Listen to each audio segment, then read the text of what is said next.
Madame Côté, aujourd'hui, vous nous accueillez aux écuries PCD. Vous en êtes en fait la copropriétaire. C'est situé à Champlain et c'est un centre de formation en équitation plein air. Qu'est-ce que c'est exactement? Un centre d'équitation, c'est une école d'équitation. Dans le fond, on vient ici pour apprendre toutes les techniques, mais en plus, on apprend les techniques pour faire de l'équitation de plein air. Donc, c'est pas seulement dans le manège, mais on apprend à faire du tout-terrain. Depuis la première entrevue, depuis en fait la première émission, j'entends beaucoup parler de formation. C'est quoi l'importance de la formation pour un cavalier randonneur? C'est très important parce que la formation, c'est ce qui va nous aider à être sécuritaire en randonnée. Donc, c'est d'avoir les bonnes techniques, mais aussi d'avoir le contrôle sur son cheval au sol et en selle.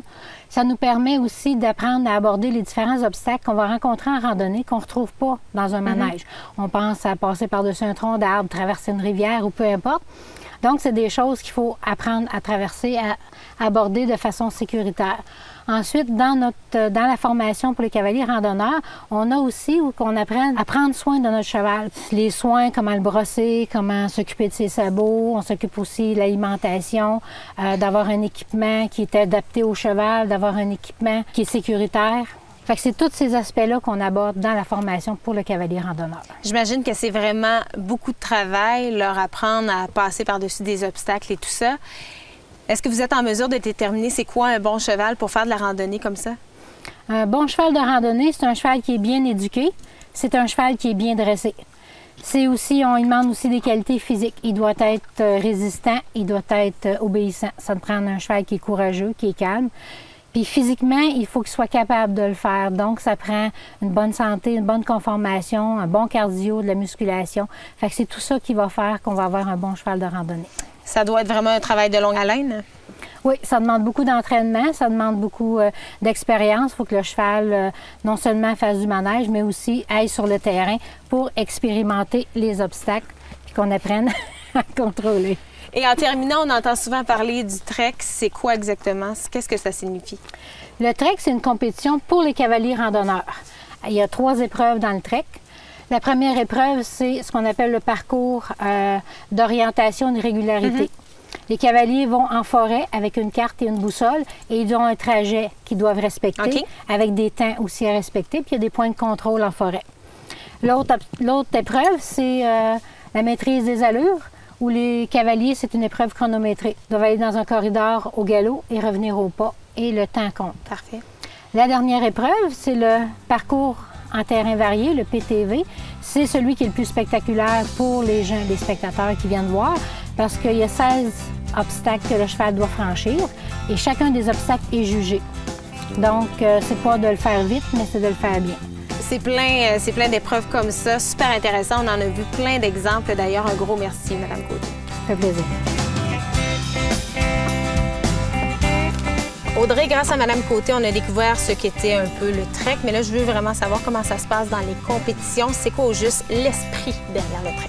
Vous faites bien de parler d'esprit parce que lors d'une compétition de trek, on a besoin de beaucoup de personnes. Pour juger chacune des difficultés, on a besoin de bénévoles. Il y a les gens qui accompagnent les cavaliers qui font la compétition. Donc, il y a beaucoup de monde qui se retrouve sur le site. Puis une des valeurs que nous, on veut promouvoir avec le trek, c'est vraiment la convivialité, l'entraide, le partage. Oui, c'est une compétition, mais l'idée, c'est de passer un bon moment ensemble puis d'apprendre à évoluer avec son cheval en tant que cavalier.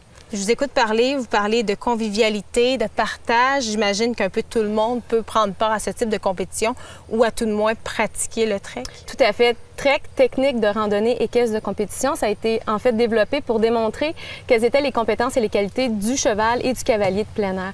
Donc effectivement, tout le monde peut décider un jour de commencer à faire du plein air avec son cheval. Il y en a qui commencent avec ça, il y en a qui décident d'aller faire du plein air pour d'autres raisons, mais ça s'adresse vraiment à tout le monde. Et c'est une belle façon, les compétitions de trek, de justement aller se mesurer puis voir « Ah, je pensais que j'étais pas mal avancée, mais finalement, oups, je vois que c'est difficile de faire le fossé. » Donc c'est une belle façon de se donner de nouveaux défis à cheval. On connaît maintenant les 3 épreuves du trek, mais j'ai besoin de me faire une image un petit peu plus complète, un petit peu plus précise. Est-ce que je peux avoir un exemple au moins dans chaque type d'épreuve?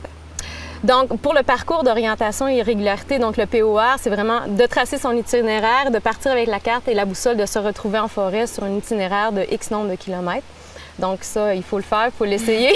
C'est comme une course d'orientation, mais à cheval. Donc, il y a la variable cheval qui vient rendre ça un peu plus difficile. La maîtrise des allures, qui est vraiment de démontrer le niveau de dressage de son cheval.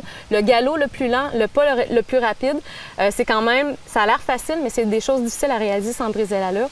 Puis Puis finalement, sur le parcours en terrain verrier, comme Patricia disait, c'est le plus spectaculaire parce que c'est là qu'on voit en fait le cavalier démontrer sa capacité à passer chacune des difficultés que tu vas retrouver en randonnée.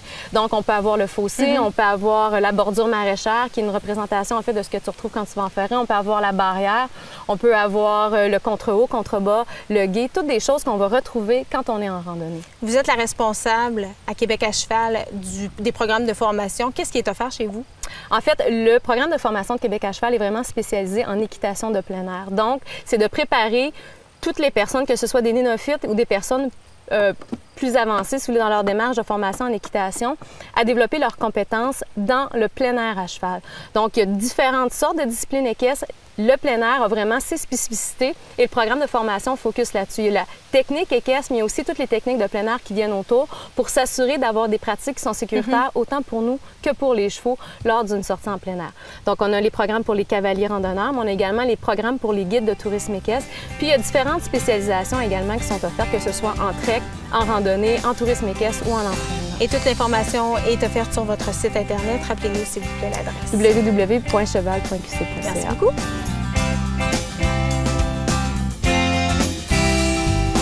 Cette capsule vous a été présentée par Équiqualité. Vivez une expérience équestre positive et sécuritaire.